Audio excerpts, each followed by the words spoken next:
And, what I think a lot of people don't realize when they start any, creative entrepreneurship or any, business in general is you can have a passion for something and you can really have that creativity and that natural, talent to do something, but you aren't necessarily going to.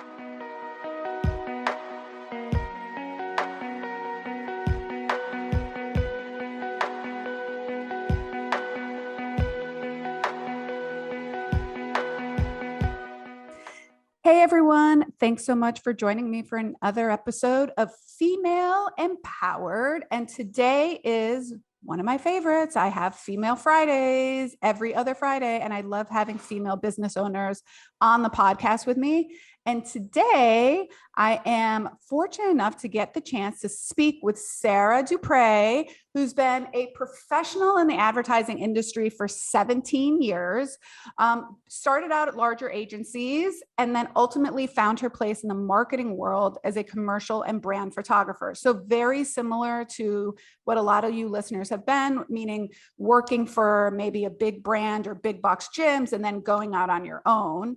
And so she has shot for companies like Boot Barn, Sprouts, and Kotex, as well as many local small businesses and entrepreneurs just like ourselves, including highly influential social media personalities. And what we're going to talk about today is a little bit about branding, and then definitely like social media, how to not let that overrun your life, because it is a full-time job for a lot of people. But Sarah, I'm so glad to have you here. And why don't you take a moment to reintroduce yourself and tell us a little bit about your story? Absolutely. Hi, it's so nice to be on here. Thank you so much. Well, again, my name is Sarah Dupree, and I am a photographer now, but I did start out of college working in advertising. And, I thought that I wanted to be a art director. I went to all the big fancy like workshops, and I went to the big agencies, and I learned from all those people. And then it turns out that I suck at art direction. But I still really had that like desire to be creative, right? So while I was in the agencies, I worked as like trafficking and print production and things like that. And I would sit there and I'd watch the photographers, and I'm like, oh, that's really what I want to do. I want to be out there doing that, right?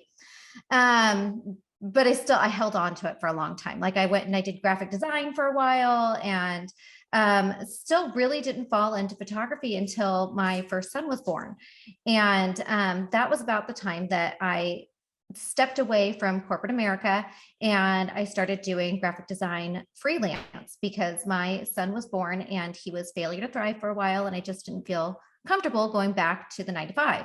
And, what I think a lot of people don't realize when they start any, creative entrepreneurship or any, business in general is you can have a passion for something and you can really have that creativity and that natural, talent to do something, but you aren't necessarily going to be a really great business person, right? Mm-hmm. Like Mm-hmm. they don't really prepare you for that, like I'm great at this. People are going to want to buy it. It's not easy. No, like you're sitting there going, oh, I was making X amount an hour doing this, 9 to 5. Like if I'm charging twice that now, man, I'm doing great.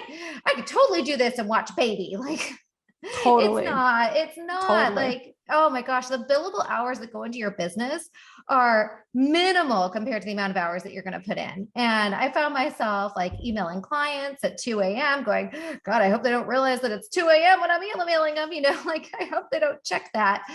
And so It's yeah, a lot. yeah. I think, by the way, it's in every industry. Every small business owner that I speak to says the same thing. Like, Yeah. especially if we're moms, we have like mom duty that we have to put on too. And then you're right. You're emailing clients in the middle of the night, or you finally get in bed and you're like, oh my God, I forgot to send that invoice. Or I have to, if I don't remember to put this down on my to-do list, I'm going to totally forget. And those are the unspoken things that a lot of people don't realize go into business ownership, especially when you're like a one-man show where you're just starting out. So I think that really will resonate with a lot of our listeners. Absolutely. Yeah. Well, and then, as I fell into photography, That's where it started, was that passion for photography. So I started working for Boot Barn, and I became a wedding photographer, which was a really weird sidetrack sort of thing, but it actually taught me a lot as far as photography goes. And now I'm working as a brand and commercial photographer. And I find that I am still passionate about the photography, but what I really find myself passionate about is helping other women entrepreneurs find time, like by creating these social media plans and marketing your business and using your photography to market your business and having that gallery of images to pull from, I feel is just so powerful to be able to save that time, because we are over here juggling all the balls all the time, right? And wearing all the hats and doing all the things. And to me, I really feel strongly about helping women find that time and being able to utilize that however they see fit, right? Right. That's so great. I mean, there's two things that I think we can never get back. I think time is one. I think energy is another one. So some people say, oh, you can never get money back. I don't 100% believe that, because I think what we put out in the universe, we will get back. I don't really believe that things are finite money wise, but I will say time is finite. Mm-hmm. Once it's gone, you don't get that back until someone figures out how to Back to the Future, send us back in the DeLorean. But until that happens, time is finite. So that fact that you're trying to give women back some time is precious. Now, I will tell you, in our industry, healthcare and wellness, social media is super important, but it's like this, how should I explain it? Most of us in this industry feel like it's like this cloud over here where we know we should be doing, but we're not really sure what we should be doing and how we should be doing it, especially if, I'm almost 50. So I didn't grow up with, I didn't even have a phone in college. So it's harder, I think, for some people. So can you explain, and this can, however long it takes you, can you explain why social media is important for business owners, and how you, as like a brand, kind of what you do with women and their brands, what role you serve and fill for the business owner? Because that's the other thing. Sometimes people go out and they hire people, but they don't really know what they're looking for because they don't understand what's supposed to happen, right? Like if we all hired a trainer, we would know what to look for in a trainer. Yeah. But when you're talking about social media, I think a lot of people in my industry, a lot of women, they get so confused and they're like, I don't even know what I'm really looking for. So I'd love to hear from someone who does this. This is what your bread and butter is. What kind of role you fill and why it's important for women to kind of have an understanding of social media for their business. Absolutely. Well, I think just like, with any sort of journey that you go on with a client, you have to be really clear to begin with what your goals are. And, let's say somebody's working with you and they're saying, my goals are weight loss. It would be so different from somebody that's coming to you saying, my goal is, to gain more energy during the day. Your approach would be different. So my suggestions for people differ based on what their overall goals are. Most of my clients come to me with the goal that they want to utilize social media because they're trying their hardest to make money with it. They're trying their hardest to build their business with it. So, and they're at the point now where they can step away from it because it is incredibly time consuming, right? So, they come to me because they're ready to step away from trying to do that every single day. And they're ready to, maybe not give up the control completely, but they do want to, again, save time, and they want some direction on how to do that. So we'll go through and we'll create a whole brainstorming session where we go over what their goals are, how best to tackle those goals. We'll also talk about, what their brand looks like, people that they admire in the industry. We'll also talk about not just them, but their clients as well, their ideal clients, what their struggles are, what their fears are, what their goals are, so that we can then tailor their content and their photography to speak to those people, right? So, social media doesn't necessarily, I feel like I'm being a traitor to my kind here, but it doesn't necessarily have to be for everybody. Like if your business is doing well without it, you can be real minimal with it. You can post a couple times a week. You can post 3 times a week just so that people have somewhere to land, because what social media does for people is it gives that extra layer of trust Correct. that new clients are here looking for. So social media to me is not somewhere that people are going to go shopping for you. Yeah. It's somewhere that people are going to check up on you. They're going to see, can I trust this person? I've heard about them, and it sounds real great, but I don't know them. I don't know them from this guy down the street. What are their, interests? What are their values? What are their beliefs? Do they align with my own?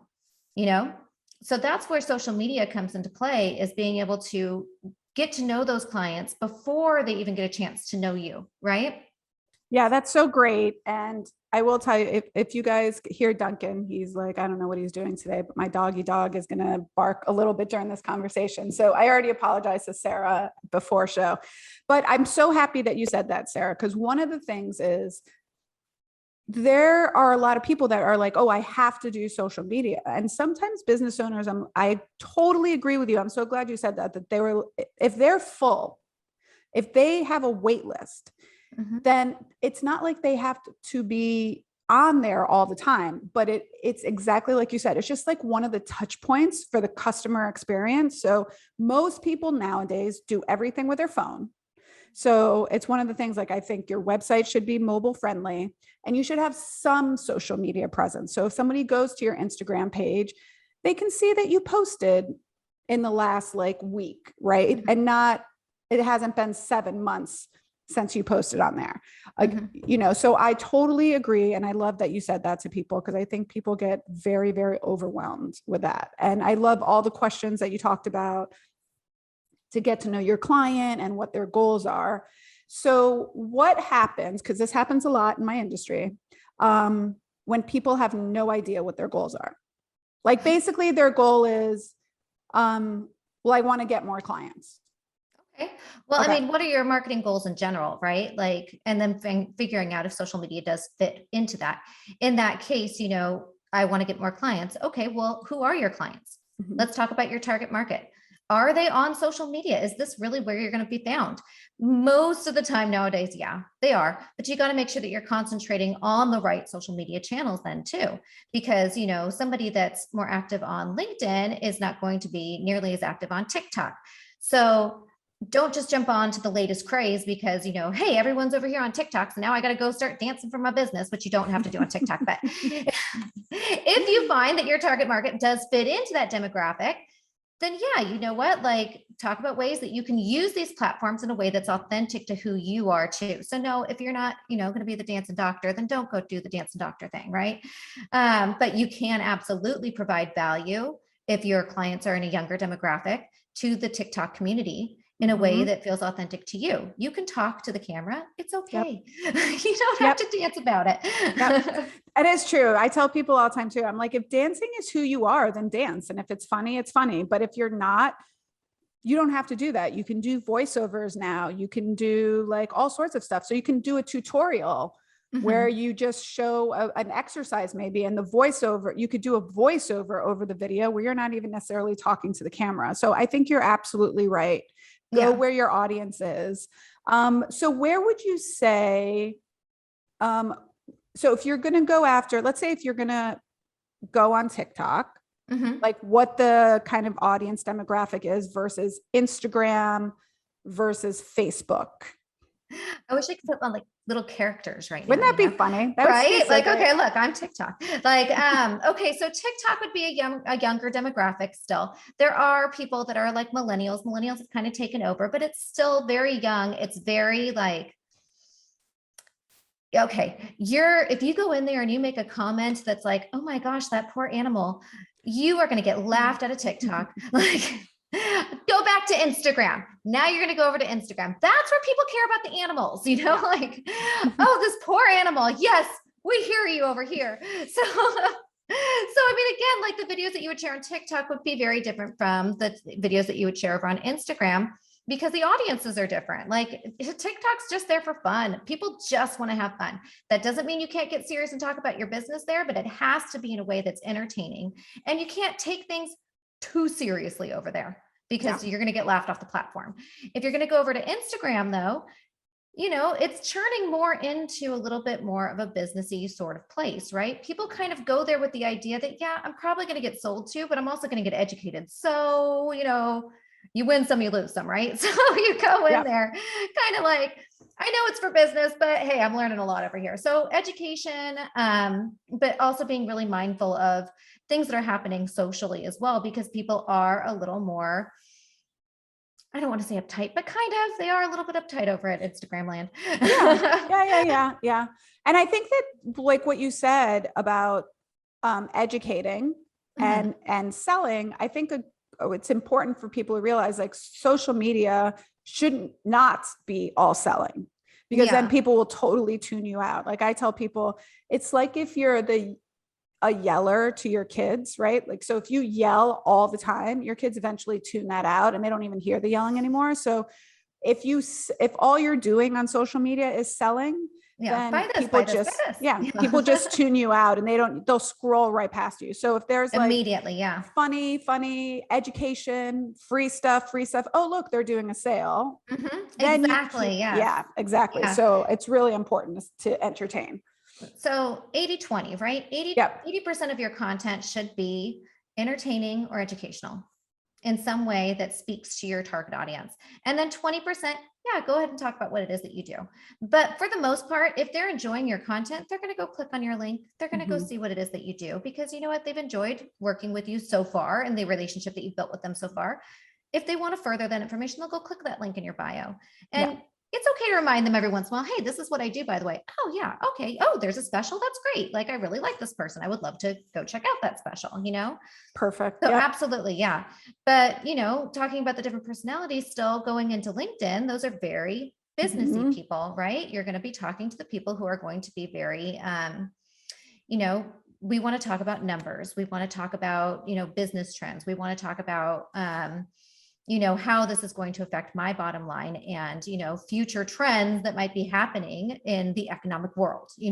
And that's not to say that, I mean, almost any business can still do that. You don't have to be in a financial business in order to do that, but you have to understand that the people who are over there are pretty much just there to learn about how to build their business, Mhm. how to, what the next current or what the current trends are, what the coming trends are, and keeping that in mind when you're doing that, twist your content kind of to speak to those people. Right. And then Facebook is a lot of family, but I feel like where people have gone to Facebook now, and where I think it will continue growing, even though there's a lot of other stuff going on, is with groups, Mhm. utilizing groups. And I think that's where most people go nowadays, um, is to check up on, family, or to go check out their groups and see what's going on in their groups. Yep. I totally agree. And I mean, we run all of our coaching programs through our Facebook group. Mhm. Um, and so we're on there, and also other professional groups that, you can belong to, that it just keeps your kind of, you know, ear out there. You can network through there. There is business to be had through there, meaning, for example, if let's say my business specializes in helping women that have osteoporosis. Let's just Mhm. say some of our listeners do that. Going into Facebook and looking at some of the osteoporosis support groups and Facebook groups and is a great group where you can join and you can offer information for free and give Absolutely. people, that. And then if they're have a problem, and again, you're not selling, you're just saying, oh, this exercise is safe for osteoporosis, or this exercise is not. And then you're building relationships, and little by little, maybe one day somebody does reach out to you and say, hey, do you have anything online that we could look at, or something like that. And it's just about building relationships. So I think that's a great piece of advice, that groups and Facebook are really a good place to kind of be too, if you're trying to network. Absolutely. And what's great about that too is groups are my favorite place to go when I'm brainstorming content. Because if there's one person out there that's asking that question, chances are there are plenty of other people out there that have that same question. And if you have an expert opinion on that question, you should absolutely be sharing it over on whatever social media platform you should be on. And, Great. one thing that I didn't, a couple of key places that I didn't bring up that, I think they get overlooked, and they really shouldn't be, is YouTube and Yeah. Pinterest. So number one search engine, Google. Okay. Number two, YouTube. Number three, Pinterest. I mean, if you're going to go search things, those are two social media platforms that people highly search things on. So if you want to become discoverable online, if that's one of your goals, those are two places that you really want to go and maybe put a little more time into. That's super informative. And I agree, like YouTube is the number 2 search engine. And so it's great on YouTube. So we haven't really tackled Pinterest. So can we talk a little bit about Pinterest? Because I love Pinterest. I go on all the time to search. How are people kind of like, what's the way we can use that to help promote our product if we're more of like a service-based business? Absolutely. So writing articles that live on your website. So anything that links back over to your website, those are the links that you want to have live on Pinterest, but still use Pinterest in a way that's authentic to you. So you're still going to have your boards about, dinners or whatever it is that, you're searching, fashion trends, whatever it is that floats your boat. But then you're also going to have a board on there about your articles or blog posts. And that all feeds into Google too, because you're doing SEO over on your website. Then it's being kind of backed up by Pinterest, and just being able to go back and have that pinned back to your website. You're going to see, if you track your website visits, you're going to see a significant increase in the amount of people who are visiting your website. Interesting. That's very interesting. I might have to take a look at that. I've been searching.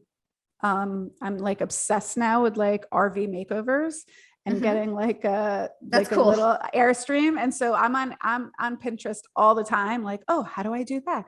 My husband's like, what are you doing? Are you going to now DIY your own RV? And I was like, maybe Someday, one day I am. And I'm gonna. You don't know. Don't judge me. Yes. Don't hold the judgment for yourself. I'm going to drive away in my little Airstream with my dog. And that's what's going to happen one day. So yeah, I'm obsessed. And then I find myself, unfortunately, I'm like, okay, Krista, you have to focus on work right now. So get off of Pinterest and stop looking at RVs.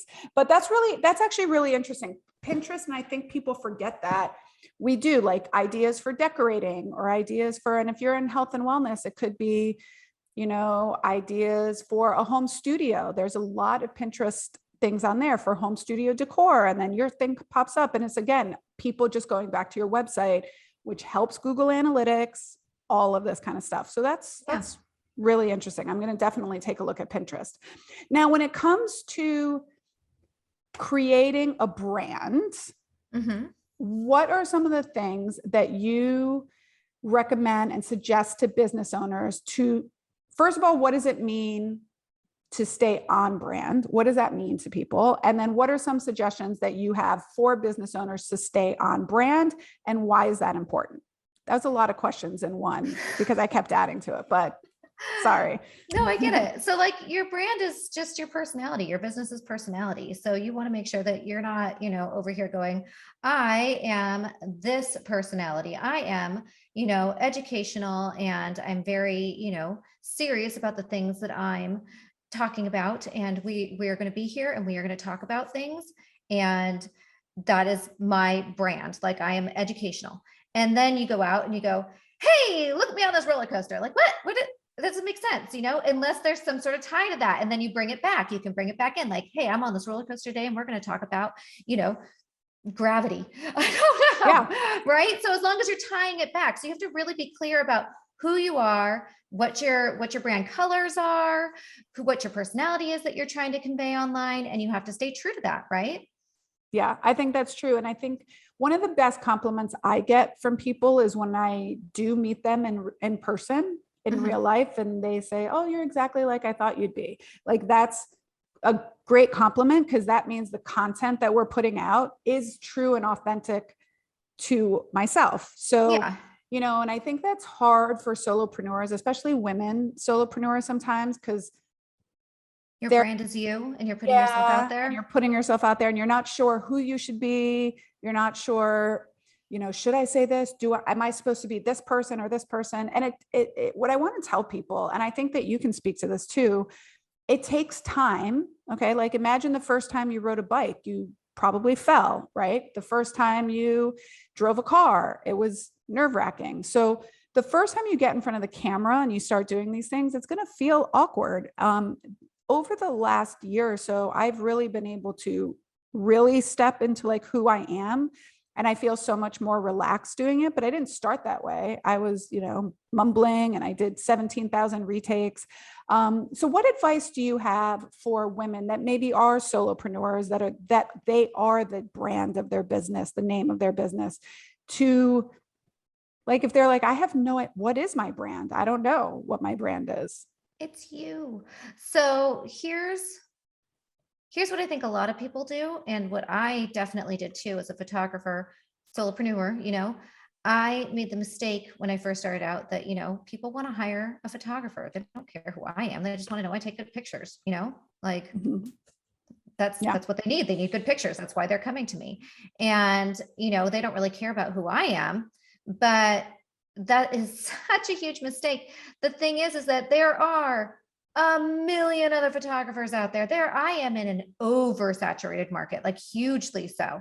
And the only thing that's going to make me stand out from the photographer down the street or the 10 other photographers down the street is me, and people are going to resonate with me. And yeah, they'll resonate with my photography style, but honestly, people who are looking to hire a photographer, by and large, don't have a ton of photography expertise. They aren't able to tell the difference between my pictures versus the other photographer down the street. They don't know. They just think, oh, they take professional pictures. They take good pictures. And I'm over here going, but the colors are off. Like, right. You're like, so why right. would you hire them? Because they didn't get a chance to know me, but they got a chance to know that person. And they decided, you know what? I really like that person, That's and so true. There's nothing wrong with putting yourself out there and having people not like you, because, hey, better that they know that then before they hire you than to have a bad customer experience, Yeah, that's so true. That's such a golden nugget, I feel.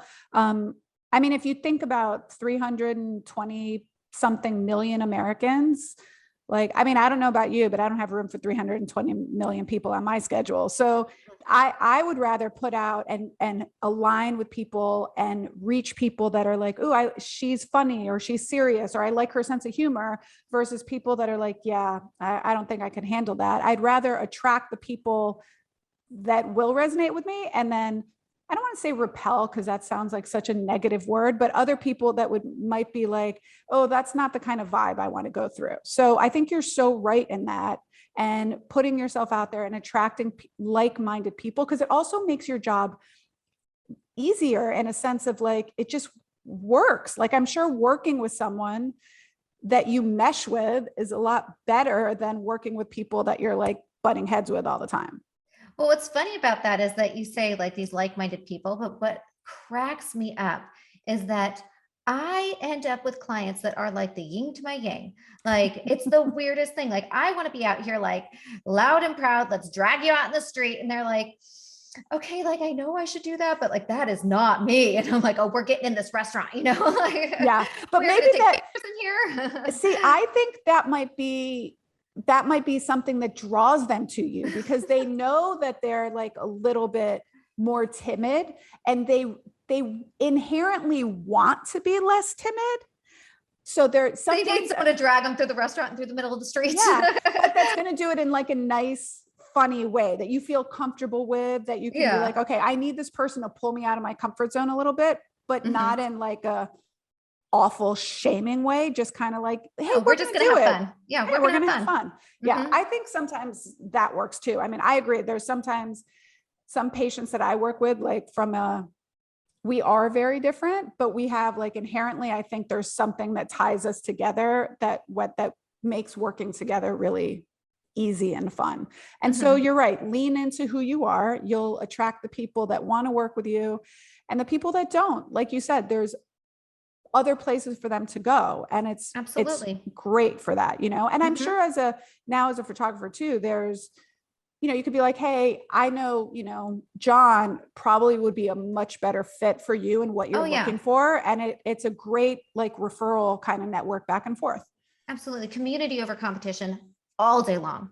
For sure. Right. Like I just, I don't, okay. I had a point here. I know I squirreled on it. No, I mean, just community over competition for sure, because I don't want to work with John's clients. Like Yep.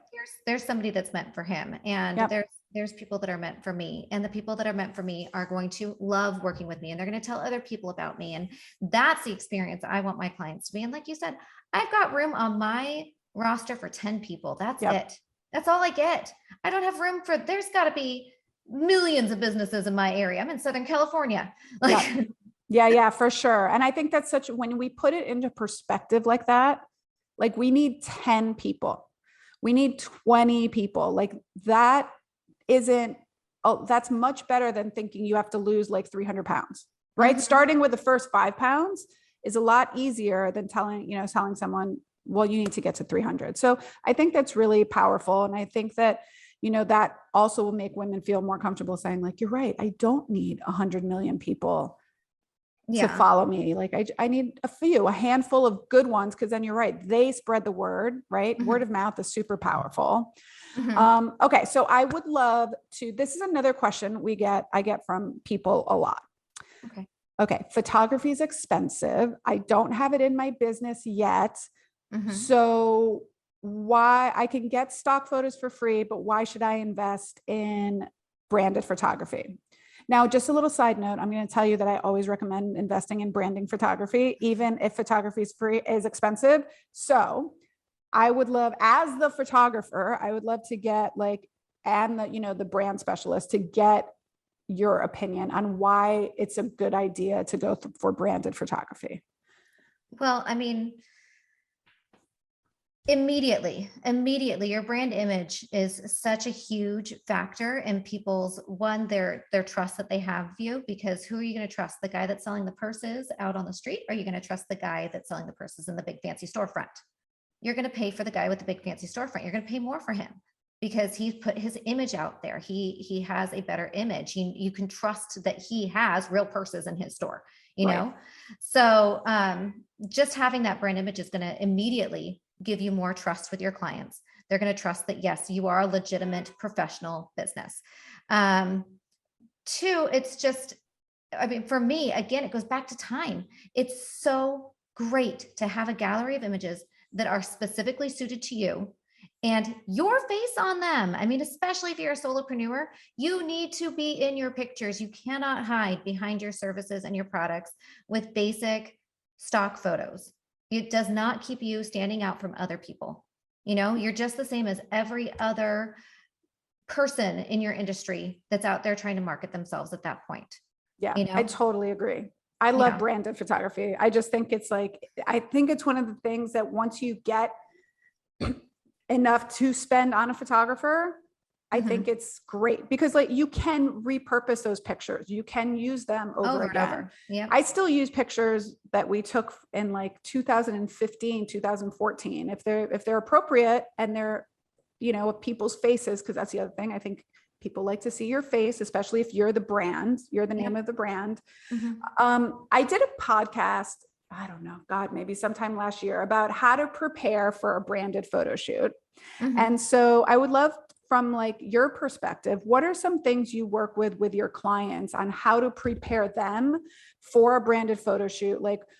We're talking maybe different scenes or sets or clothing or style of photo. What are some things you do when you're working with your clients to prepare them for photo shoots?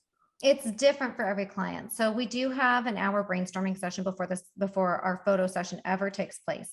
So as far as the scenes or sets or whatever, those are determined based on who they are, what their brand story is, what their business's story is, what their personal story is, and a marriage of all those things together. Because again, I work with mostly solopreneurs as well. So it's, when it comes to you and your brand, it is kind of a marriage of all those things, right? It's a little bit of personal, it's a little bit of business, it's a little bit of branding. It's all kind of meshed in there together. So we talk about that and we find locations, we go on location for a lot of it that speak to all of those stories in their lives, right? So a lot of times it'll be their home, or it'll be a coffee shop, or it'll be, a studio if that's what they need. it depends, right? But the other thing is that I like to prep people for that always kind of gets like a, oh my God. When you're going to take pictures, you're going to take enough to last you for a good long time, normally about a month, right? At least. And you're going to need 6 different outfits. Like that's a lot. It's a big pill to swallow. That's a lot of clothing to have out. And people look at their clothes and they're like, I need 6 out of here. It's not as scary as it sounds. You can get like 3 outfits with 1 pair of pants, change out the accessories, change out your top, change out the shoes. That's 3 outfits right there. Throw a dress on with that. That's something else. There's a 4th one, like it's not as hard as it sounds, but it is really necessary because you don't want to show up in your pictures in the same outfit every single day. Yep. Because it's really obvious, like, oh, you took all these in the same day, as opposed to, I've had people say, I've watched people comment like, how are you doing this? Like, do you just have a professional photographer following you around? Yeah. That's the feeling you want to get, right? You want to make it Exactly. feel like you got the paparazzi following you around town. Yep, totally. And, I totally agree. I do like, 4 or 5 different outfits. Sometimes if it's just the top up, then I'll just change the top. I change my hair style. Hair chair, yes. I change my hairstyle. And the other thing that I do, even though we're in health and wellness, we're in fitness, I do usually have a makeup artist come. I work with a makeup artist, but I always tell her, I'm like, listen, this is fitness. So I can't really look made up. I just don't want to look washed out in my photos. Yeah. So she's great because she makes it so that it doesn't look like I have makeup on, but it does in the picture. So I think that's a really nice thing too, for people to do. And and then I have them, like I said, I've been using photos. The only thing when you see my old photos is my hair change. I think it's like like the what am I going to say? Like like on the fashion show of Krista's hair over like the last couple of years, the different colors, bangs, no bangs. So that can be kind of funny. So let's go like kind of behind the scenes for you a little bit. What makes a great, easy client? So meaning from like the client perspective, what kind of clients do you love to work with? People that like, if they really know what they want, that's a great client. If they come to you with like a shot list, that's a great client. Like, what are some little things that you're like, gosh, if I could clone this person and work with them all the time, that would be great. Somebody that I do like to work with, people that have a vision in mind, and I help to create that image with them during our brainstorming session. But my job as the photographer is not to create art for myself. It's to create marketing and art for them, right? So if they know exactly what it is that they want, then that's great. That's perfect. And I like people that are not afraid to speak up, because I'm going to show you throughout the day. I'm going to show you the back of my camera. And if there's something you don't like, tell me now, because we can fix it. We're here. If you don't like the way your arm looks in that picture, tell me. Let's do it again. Let's go. It's fine, and I don't run into it often that afterwards, they're like, oh, my arm though. And it's like, okay, well now I got to fix it in Photoshop, but okay, that was my fault. I didn't tell you to pull it away from your body. But, if you're in that moment and you're looking at it and you're feeling uncomfortable, instead of just going, oh, I love it. Like, tell me, I don't feel like that's the best angle for me. Can we try, maybe I'm going to try this way. Okay, let's try that. Absolutely. Yeah.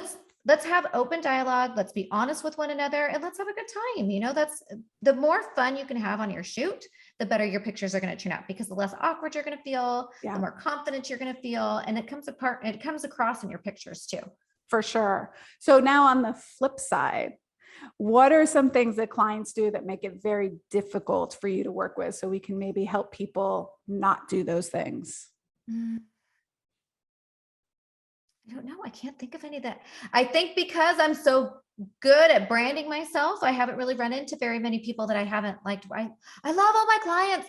That's great. That is great. And that probably is, you're probably absolutely right. That probably is a testament to the voice that you put out ahead of time. So you're really drawing in people that are going to align with what you do, because they already know kind of what to expect moving in and working with you. You're probably absolutely right. Yeah. Yeah. I mean, yeah, there's very few occasions where I'm like, oh gosh, what a nightmare. I honestly can't think of that instance as a brand and commercial photographer.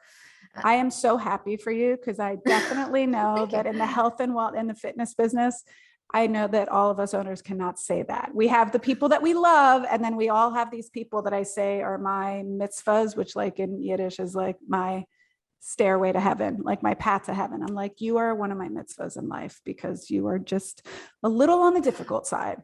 I have one. Okay, so people who take their pictures afterwards and they put filters on them. That drives me nuts. It's like, why didn't you just tell me you wanted it to be warmer? Or why didn't you tell me you weren't comfortable with your skin? Like, we could have fixed that. We could have fixed it in a way that looked way more natural. And it's not that there's anything that they're doing wrong. It's that would be on my end that I didn't educate them properly. You're like, so right.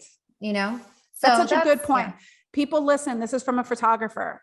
Like, I would definitely say it's like from a physical therapist perspective, like when we work with our clients and we're getting them and they've got this back pain and we've done all of this work with them in the session. And then we're like, okay, you're all done. And they go to like get up in like this weird cockeyed way. I'm like, oh my God, you just like ruined the whole hour that we just did. So I totally get that. Yeah. I could imagine looking at your picture and being like, why is there a filter on there? Yeah. It was perfect the way it was. Don't tag me. Yes. Don't tag me like that. That is really good. Okay. I have one more question for you. What are some things, because when I first started doing pictures, it was really hard for me to get my face not to look so mean. I was trying to look relaxed, but what are some things that you as a photographer can do to help people? What are some things you do to help people feel more relaxed? Because we can be a little especially if we're not used to being in front of the camera, right?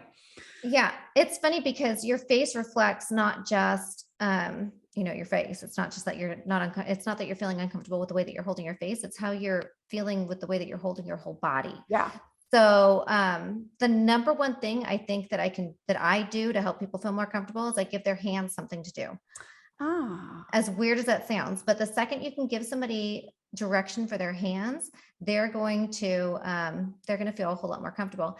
And with women, oh geez. Okay. So with women, it's posture a lot of times. So give them something to do with their hands, and you got to tell them to stick their boobies out. Because the second you do, it takes your shoulders down and it takes them down away from your ears.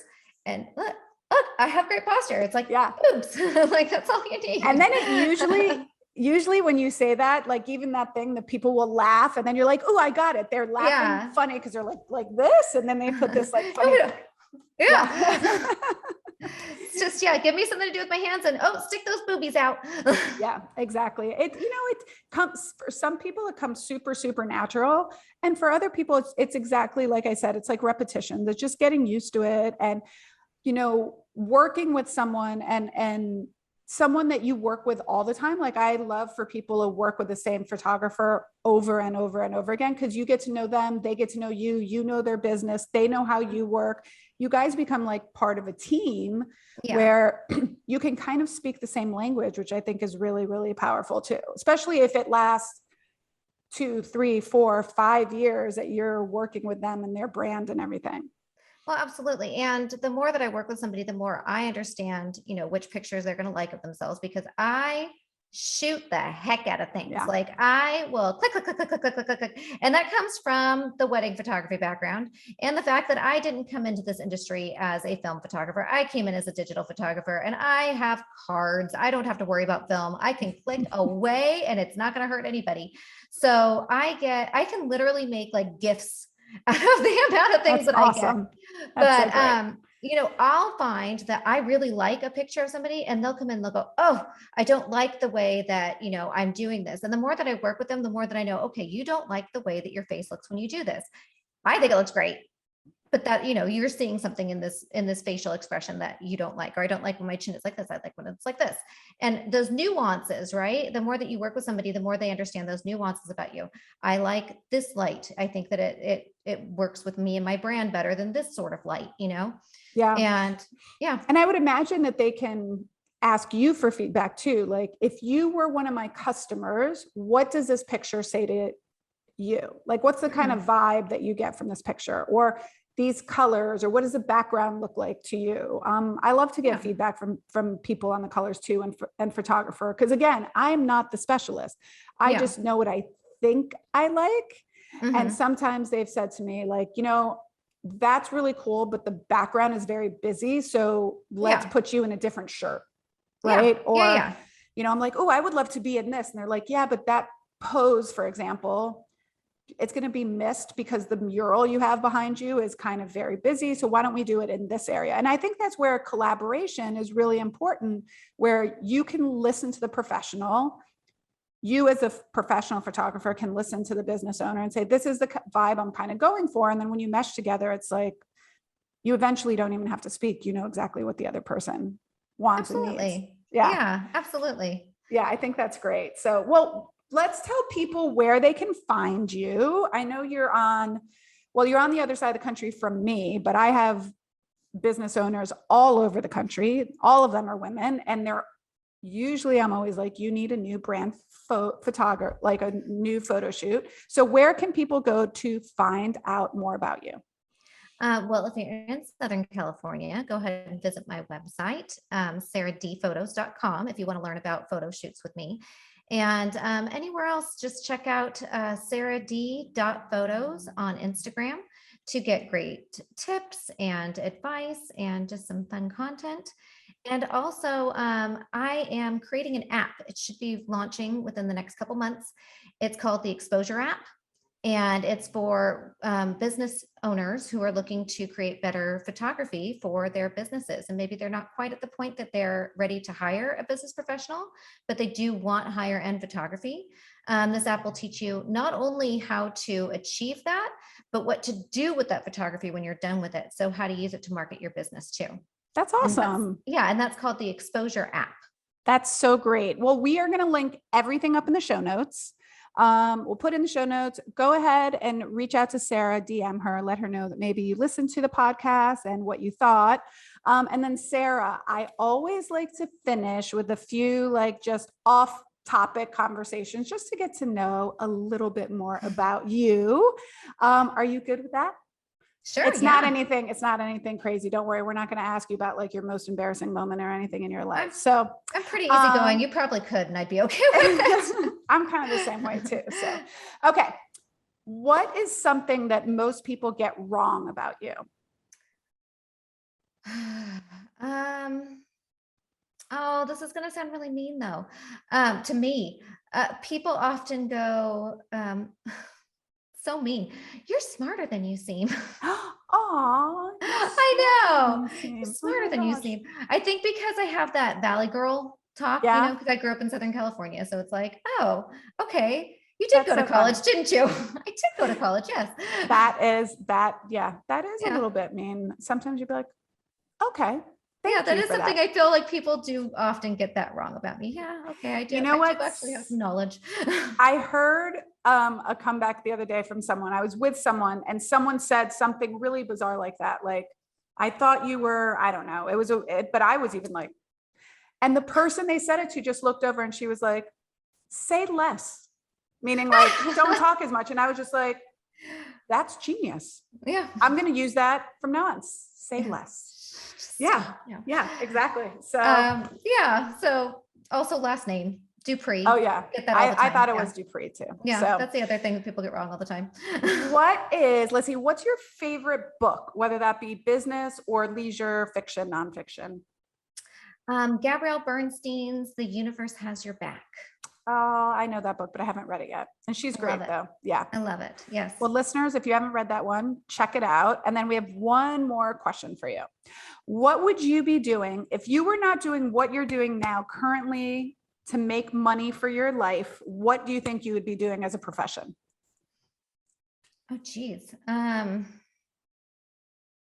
don't know. Like, I just always followed my bliss, so then I'd have to go in to ask myself, what do I like to do? How do I feel? Do you have a hobby that you love that you don't get paid for though? Photography? No. I homeschool my son.